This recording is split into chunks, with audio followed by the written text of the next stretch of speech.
Hi guys! Samahan niyo akong mag-try mamili dito sa Dali Everyday Grocery para ma-check kung totoo bang mas mura dito kumpara sa mga mas kilalang supermarket.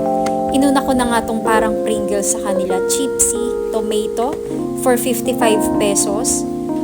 Tingnan nyo na rin yung Skyflakes so 56.50 pero hindi ko masyadong kabisado kung gaano kamura sa ibang supermarket. Pero yung Pringles, alam ko nasa 80 to 90 pesos yun. And sa Chipsy, ayan, 2 flavors na yung kinuha ko na 55 pesos lang. Ito ang Snappy. Super favorite ng family namin tong Snappy. Kaya talagang kumuha na rin ako kahit hindi ko masyadong tanda kung mura nga ba sa dito talaga or kung saan.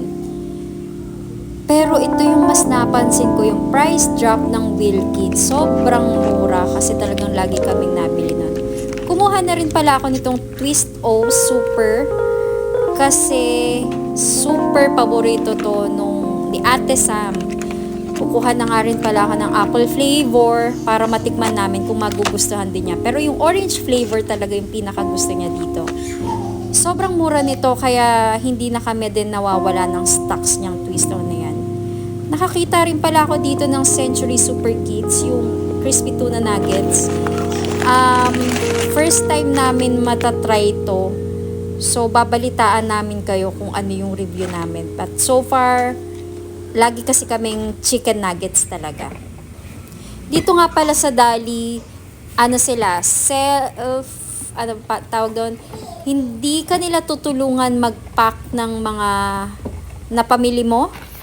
So, parang self-checkout sila. Tapos, mas maganda kung may dala-dala kang eco bag. Kasi wala din silang ipoprovide na mga paper bag sa inyo. So, much better kung may dala. Bumili na rin lang ako kasi kahit papano, magagamit naman sa susunod na pagbalik namin dito.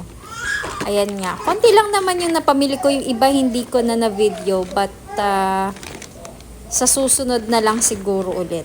Ito lahat yung napamili ko. Itong resibo na mapapakita ko, hindi talaga ito yung total na napamili ko around 700 kasi may mali silang na punch. But ang total talaga nasa around 400 pesos lang. So I think sulit naman yung pamili.